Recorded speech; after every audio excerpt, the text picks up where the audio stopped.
The Theosophical Society presents Joy Mills in a talk entitled Reflective Meditation. Tonight, I'd like to take up what has been called reflective meditation, which has to do really with thought processes. Reflective meditation is rational. And I'll comment, and it may be that in the question period you will have points to raise on this, but I would like to comment right at the outset that one reason for emphasizing this particular category of rational meditation, reflective meditation using thought processes, is that this is particularly adapted to the Western body. And this, I think, we must remember. The Theosophical philosophy, as I'm sure all of you know, suggests the feasibility, the validity of the concept of reincarnation. So that from that point of view, there are incarnations when we have Eastern bodies, there are incarnations when we have Western bodies. Now, I am also convinced that when one is in a Western body, or in an Eastern body, whichever body one is in, as it were, male, female, east, west, whatever, there is a purpose. There is something to be learned from incarnation in that particular body. And therefore, there are techniques, there are disciplines, there are ways of using the body that are particularly well adapted to the type of vehicle one has.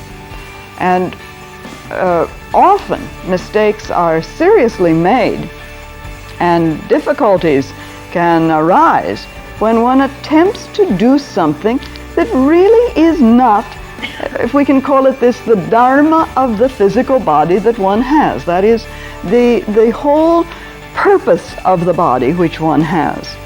And in the West, we are accustomed to thinking. Thinking is, the rational function is very much emphasized in the West. Then this can be the tool by which we enter into the whole realm of meditation. And we should use it.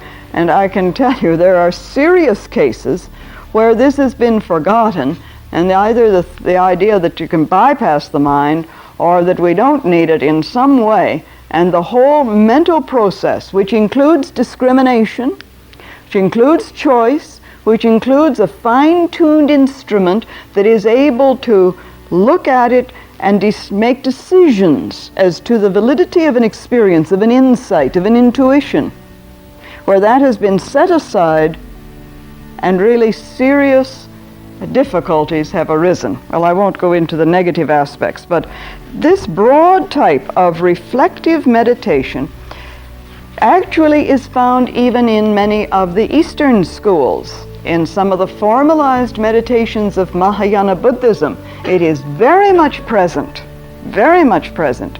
The rational faculty is there.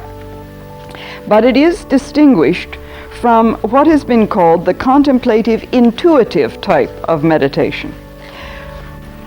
Well, perhaps the simplest form of meditation, and therefore the best to start with, as I say, because it entails something with which we're familiar, thinking. I think we all think. At least something goes on that passes for thinking. We hope we're engaged in it. This entails the ordinary active, although controlled thinking to which the mind is accustomed, is reflective meditation. One aspect of this which we shall also examine tonight, and I see it as a kind of rising tide, as it were, in which we move in a certain direction and then move out in another direction. We can look at it in various ways, but one aspect that we need to examine involves what has been called receptive meditation. Reflective, receptive. These really are two wings of the same bird that soars. Two wings of the bird of meditation. But this should not be thought of as in any way a negative form of meditation. When I say receptive, please do not think of it as negative. Rather, that out of the achievement of reflective meditation, the mind is then held still, poised. We'll try one at the end tonight, see what we can do in a group.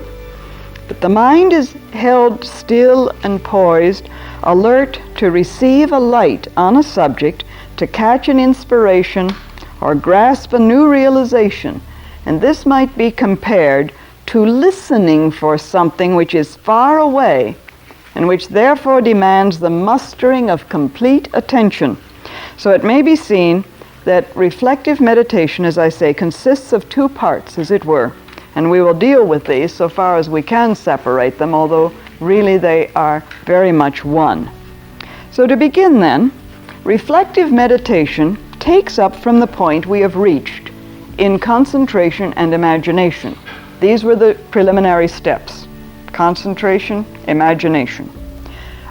A subject is chosen, let us say a quality like serenity. I presume this is a quality we all would like to have. Perhaps this is a quality you already have, so well then try another quality. But because I think I need serenity, I come up with this, you see. Let us take this quality of serenity. To reflect upon this, first we concentrate upon it. And then we imagine perhaps a serene lake. And reflect upon it then means to begin to consider everything we can about it, its meaning, its value, its significance, what it is able to bring about. The first requirement in this reflective meditation is to watch the thinking processes. Keep a check on them. Notice immediately if the mind begins to wander, and patiently bring it back to the central theme of serenity, the theme which we have chosen to on which to reflect. We can take courage at the outset. Our minds are likely to wander, don't worry. They generally do. And let's not fool ourselves. Let's be absolutely honest. When the mind begins to wander, bring it back. But we can take courage, I think, from a writer such as Sri Krishna Prem, who has written in the book The Yoga of the Bhagavad Gita. For countless ages, the mind has been turned outwards and has been given a free rein to attach itself to objects of desire. And it is not to be expected that it will be possible to wrench it away from them at once. An understatement, if ever I read one. A bamboo that has long borne a weight will not be straightened merely by its removal. Strenuous effort will be required to neutralize the acquired bend. So it is with the mind. And I think this is a very apt illustration. If you notice a fir tree with a heavy load of snow upon it, and when the snow is gone, perhaps the tree still bends, and only gradually does it begin to resume its upright state, doesn't it? And sometimes one sees a wind-swept tree which has moved out, and then life forces it up, and then it moves, then it bends over again, and so on. It's interesting to watch this on a seashore, for example, or on a cliff where the winds sweep by. So here the use of will comes in. And we alluded to this aspect of our subject last week, you will recall. The task before us then involves a steady brooding on the subject, and all aspects of it must be included. The meanings of serenity. What does serenity imply? What is its significance? What are serene circumstances? What does it mean for me to be serene? What is it for the physical body to be serene? What is it for the emotions to be serene? What is meant by a serene mind? All aspects are examined. The implications. Does serenity mean, does this imply that I will not be active in the world? Does serenity imply that I will let people just walk over me? That I will just be a limp dish rag? Does serenity imply a positive state? in which I act. What does serenity mean? All of these aspects, you see, of the subject are explored in the reflective meditation. Unless we do that, we're just doing our ordinary thinking. But this is a deeper probing, and we must not permit any jumping to conclusions or one-sided examination. Neither should we permit our thinking to be colored by emotions of any kind. Can we look at this quality impersonally, without involvement in it, unemotionally? Just look at it, examine it, turn it around, you see, in thought. The whole process must be kept under control.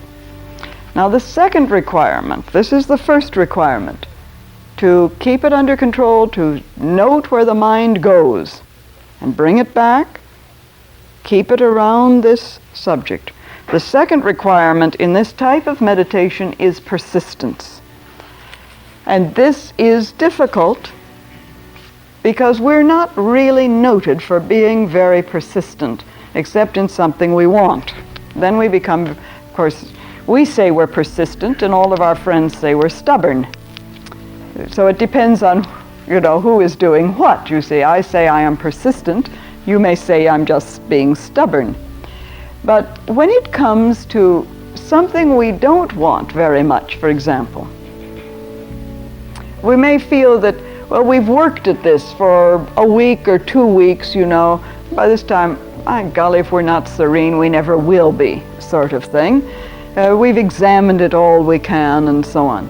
And we still react. Something comes along and it upsets us and we're not very serene, and so, well, let's let that go. Let's turn to something easier, we say, you see. So the second requirement is persistence. We are apt to think even that we've uncovered all there is to be known about a subject, but we certainly must persist through this phase, which is really a very normal mental reaction. I've discovered everything there is to be known about serenity. I know all about it. Of course, I can't put it into action. Of course, I'm not a very serene person, but I know everything there is to be known about serenity. Well, do we really? Have we really examined it?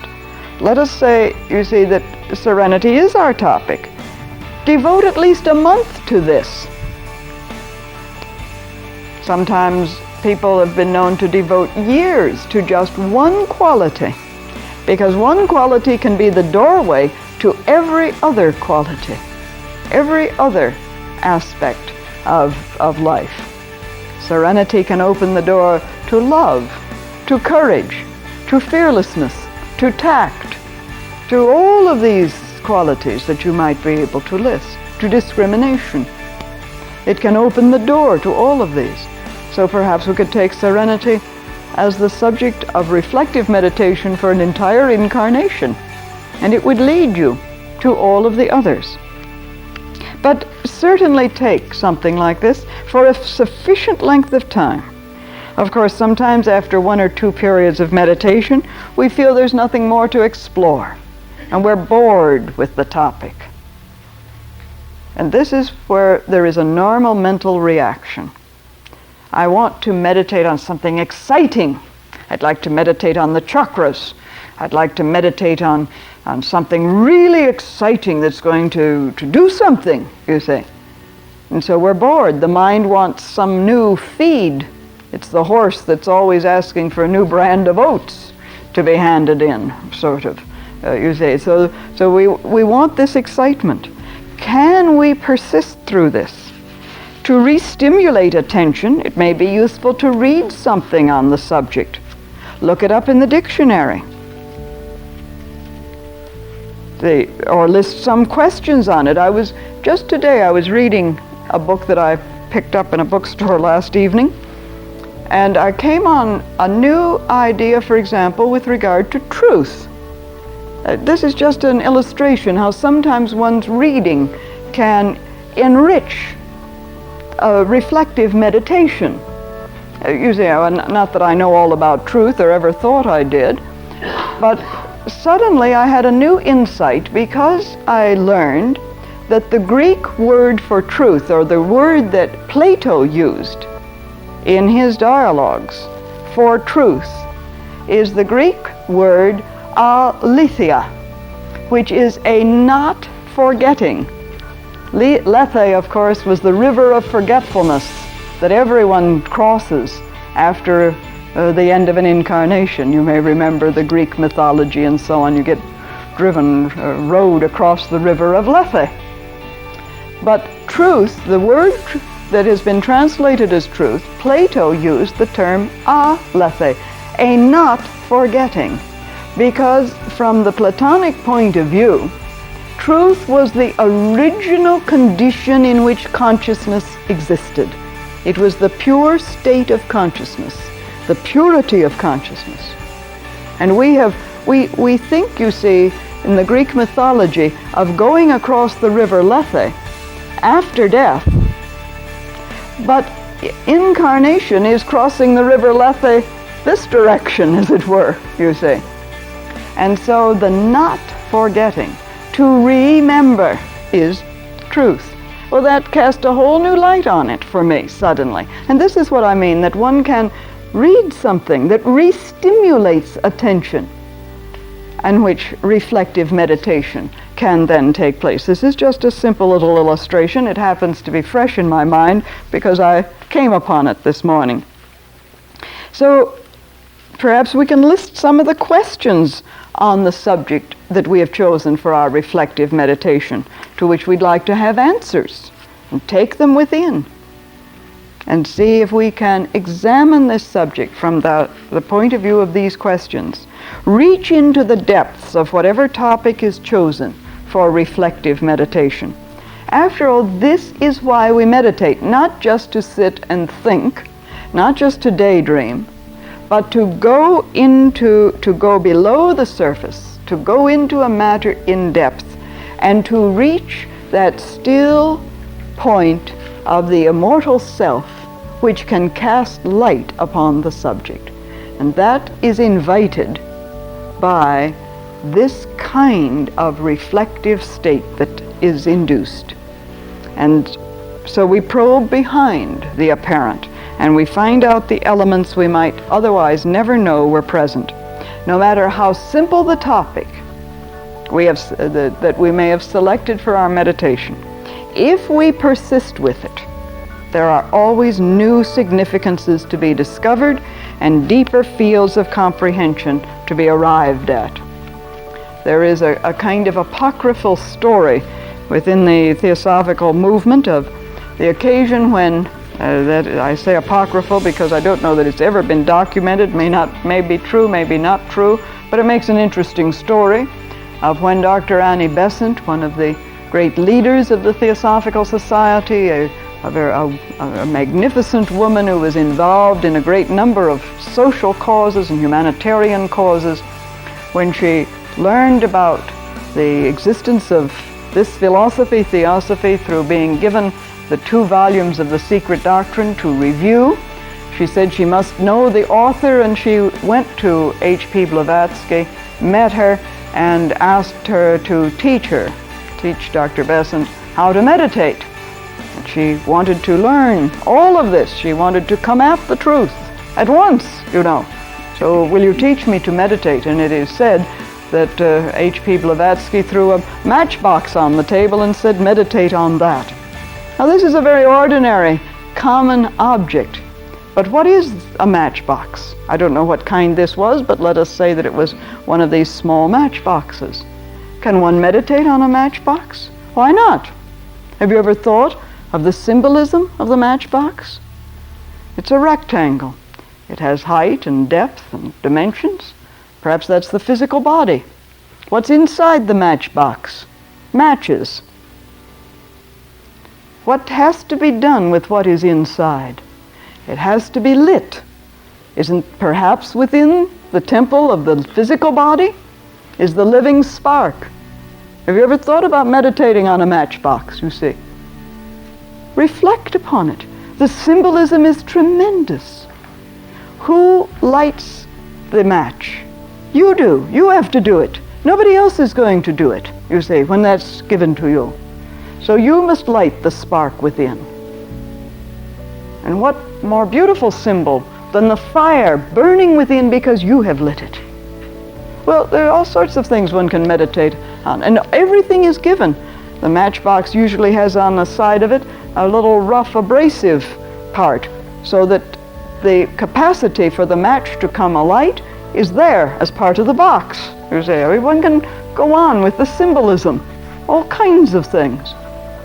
I don't know that this is what happened, but it seemed to me that there is much in any object to reflect upon. Every object in the universe is symbolic in some way. It is a symbol. Every word is a symbol. The word serenity is not the quality serenity, it is a symbol of that. So think of it. How does it sound?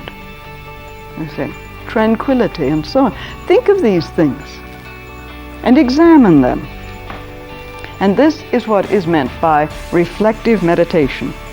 In his very excellent book on meditation, Concentration and Meditation is the title of it, Christmas Humphreys, who of course is a great Buddhist scholar and has written extensively on Buddhism and the Buddhist way of life and Buddhist meditation and so on, has described 7 types of reflective meditation. And these are very interesting to note. On passing through the bodies, and we're going to try a little bit of this, on things as they really are. This is a marvelous type of reflective meditation. Meditation on things as they really are. Not as we wish them to be, as we think they are, or we think they ought to be, as they were yesterday or last year, or anything of that sort, but on things as they are. On dispassion, on motive, on the doctrines of religion, on the self, and on analogy. And these are very interesting to follow, these 7 types. But in each case, whatever type is followed, the period of reflection is followed by the creation, if it is true reflection. Now, this is not just idly thinking about it, matchboxes and serenity and whatnot, you see. But the period of reflection, if it is truly reflection, is followed by the creation of an unimpeded channel between the physical brain and the higher or inner self, the true self. The creation of this channel, which permits of a divine outpouring.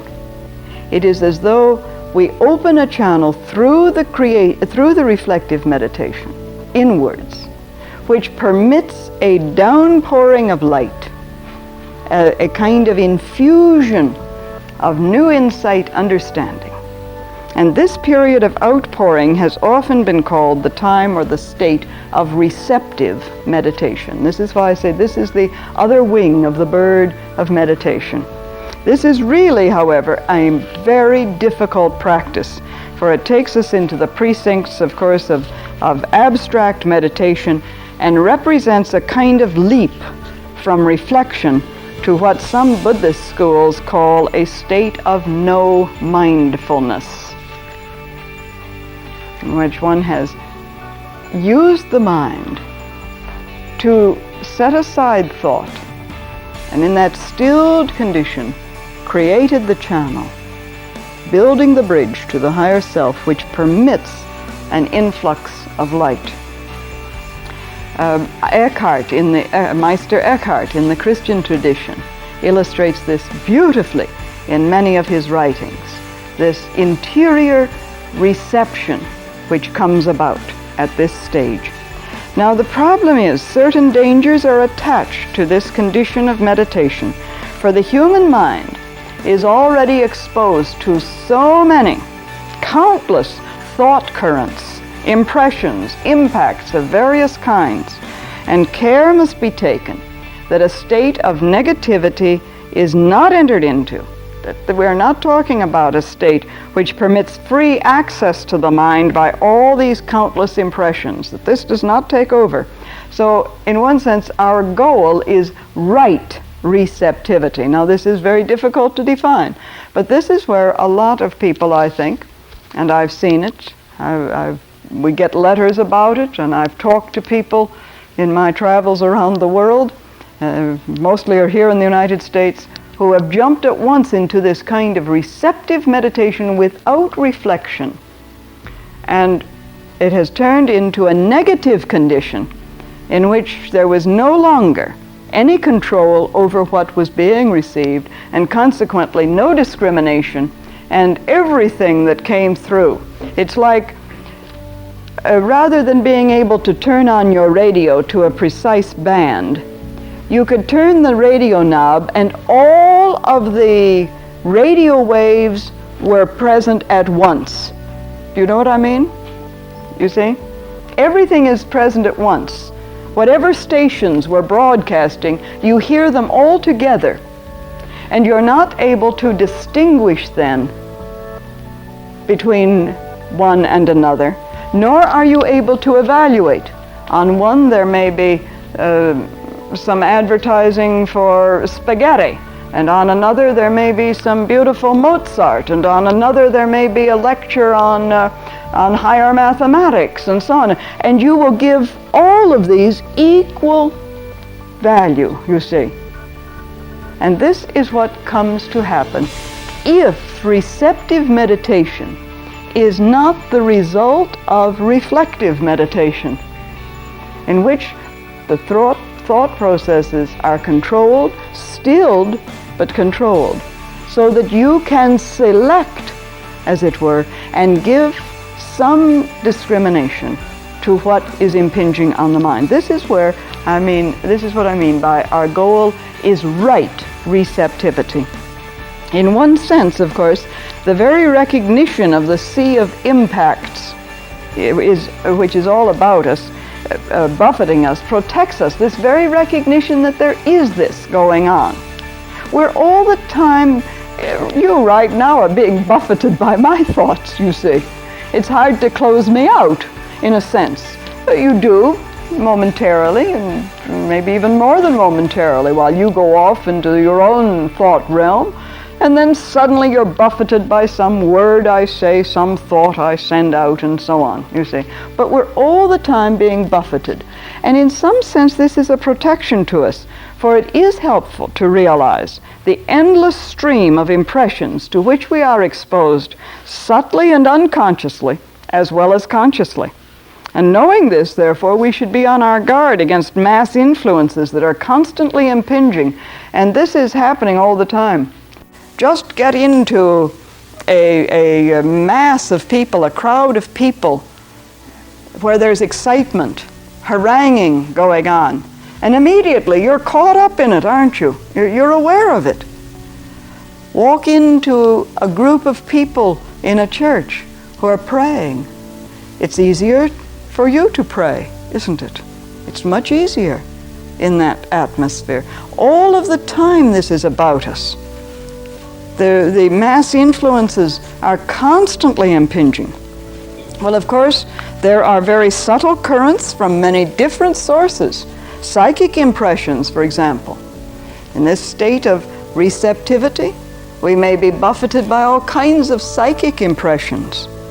And this is where it is all too easy to make mistakes, not knowing if our thinking is our own or is influenced by some extraneous source, not being able to distinguish whether an impression is of a truly spiritual origin or simply a psychic distortion we have picked up on the astral world, on the way inwards, as it were. Well, there are really no quick and easy answers to this situation, I'll tell you right now. But the solution really lies in developing our own strong center of awareness from which we can look out on the subjective as well as the objective worlds. So we have to recognize that there's a hairline division between an over-positive attitude and one that is too negative, between action and stillness, between mental creativity and a passive absorption. Again, if I can quote Sri Krishna Prem in the Yoga of the Bhagavad Gita, essentially, he says, the method consists of gaining such control over the mind processes that they can be stilled at will, thus enabling the consciousness to perceive the truth like a calm lake reflecting the eternal stars. The state, he continues, is not one of mental vacuity, as represented by some critics, and still less is it one which is produced by some occult mechanism or other. The center of consciousness withdraws its attention from the world of outer phenomena, whether of sense or of thought, passes through the central point, which is itself, and emerges in the spiritual world of the buddhi, intuition. Now this is the process. Very easy to write about, you see, very difficult to achieve. Paul Brunton, in his work, The Wisdom of the Overself, makes very much the same point. Mere mental quiet is an excellent thing as a step on the upward way, but it is not true transcendence. The mental blank, wrote Brunton, which is so often the absorption state of ordinary yogis, is not the same as the self-understood awareness, which is the absorption state of the philosophic yogi. The diffuse, drifting negativity of the first is inferior to and different from the discriminating, intelligent alertness of the second. The one merely refrains from thinking. The other actively engages the thought-free consciousness in understanding its own nature. I've always loved that phrase, the thought-free consciousness, because this is what we're talking about, the thought-free consciousness. So the state of receptive meditation is a state of positive listening, and for this an effort of will is necessary. The very setting up of a point of silence invites a flood of sensations or impressions or images to invade our privacy, and the best technique is not to fight them, but to let them play on the periphery of consciousness, as it were, without giving them attention. The holding of this state is sometimes helped, indeed, by repeating some word or phrase, evoking some image. For example, with serenity, evoke the image of a still lake, or repeat the phrase, "Be still and know that I am God." This kind of mental repetition does begin to clear the area of consciousness, as it were, from these impressions, external impressions. An analogy here might be helpful to us. It's been used by some writers.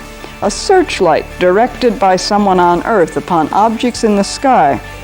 In reflective meditation, the searchlight is sent out horizontally, as it were, sweeping across the field of consciousness, correlating, formulating, interpreting, seeing more clearly everything in its domain. And in receptive meditation, having seen the whole field, the light is directed upwards, scanning the depths of the sky and permitting what is hidden in the very depths to be revealed.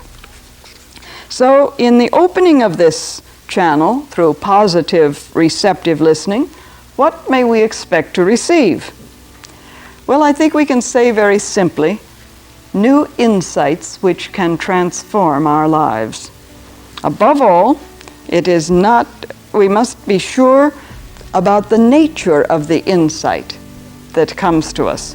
And so I suggest the main criterion, and I am convinced the one that is absolutely the most valid criterion in testing the source of the insight or intuition that comes to us, whatever you wish to call it, is its impersonality. This is the absolute key, it seems to me, to determining whether the source is indeed one's own immortal self. From that level of selfhood is its impersonality. Messages that boost the personality, that flatter and hold high promise, I think are immediately suspect. Don't listen to them. Immediately suspect. Messages that are separative, divisive, personal in any way. And so to me, the one clear criterion, now there are others of course, but the one clear one is its impersonality. Another point, of course, do not be discouraged. The searchlight may point up, and it may seem that the sky is black indeed, and nothing comes down, as it were. The results of meditation, of course, do not always occur at once. In fact, they may not occur ever in some sense. It depends on what you're looking for when you say results of meditation. What are you looking for? The real results are not in terms of any messages from on high, intuitions, insights that flood the mind and stir the heart.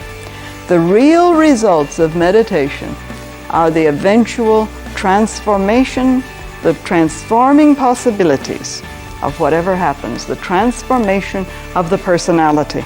And this, after all, is the goal of meditation, the goal of yoga, the goal of all spiritual evolution, to transform the personality.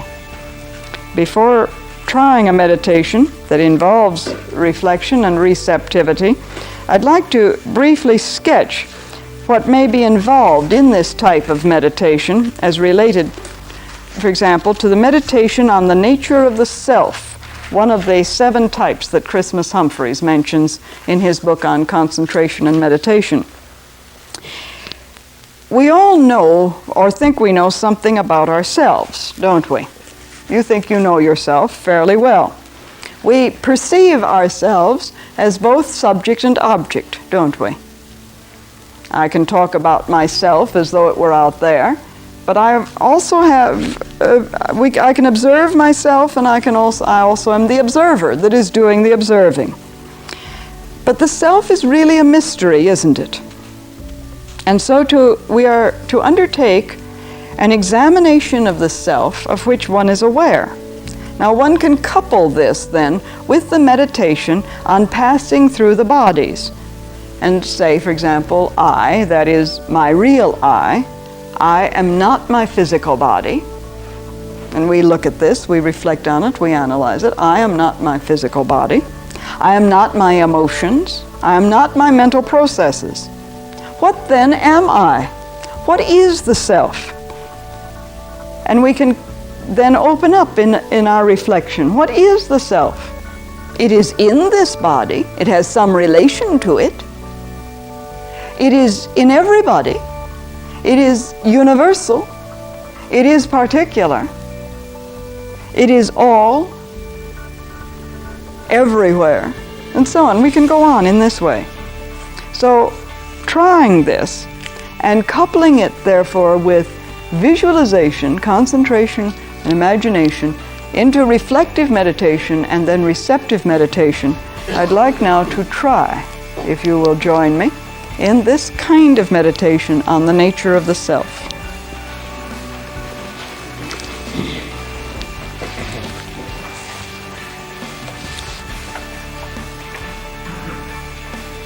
So let us relax, sit easily, however you wish, comfortably. Breathe naturally. Take a deep breath and let it out so that there is a full relaxation. The vehicles are aligned.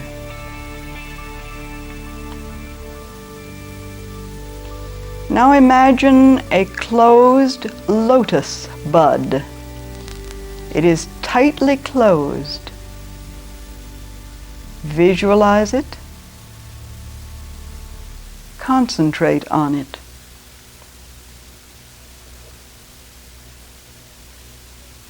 Visualize the shape of the bud, resting on its broad green leaves on the water.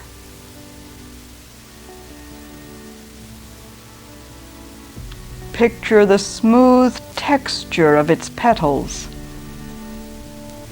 the closely folded form.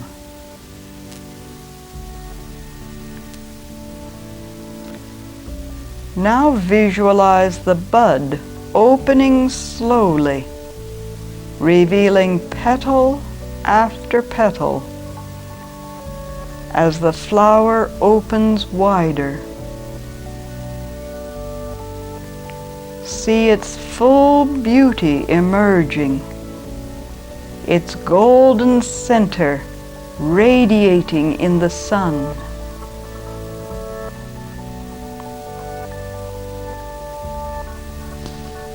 Now hold this picture of the open lotus with a sense of joy and admiration.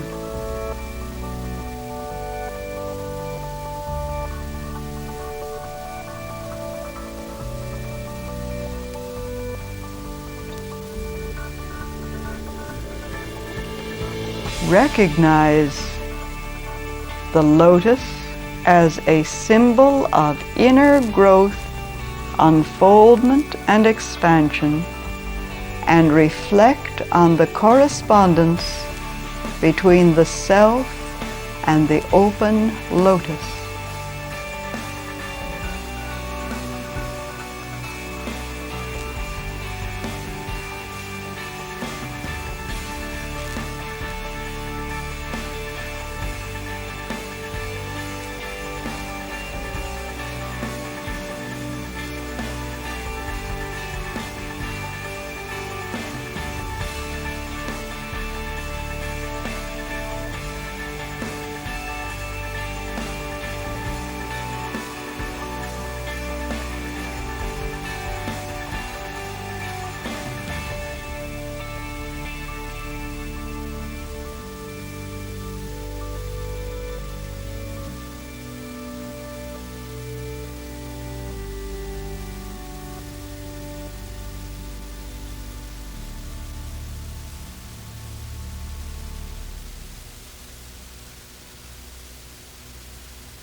Let go the symbol of the lotus.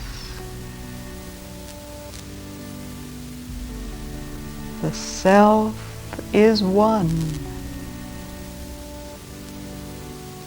Listen to the self.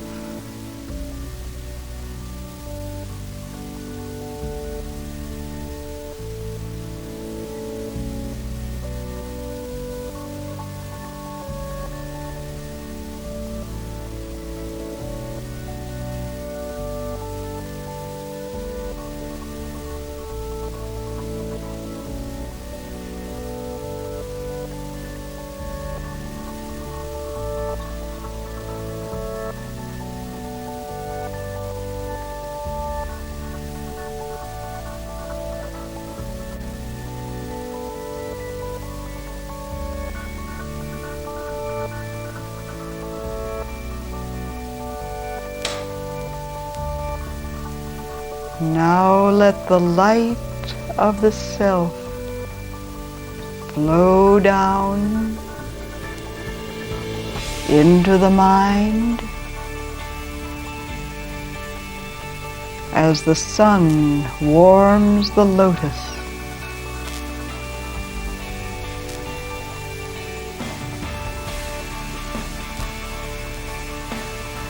And let that light spread out,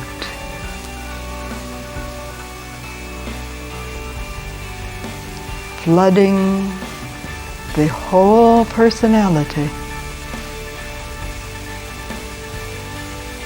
Emotions, thought, body harmonized in the light.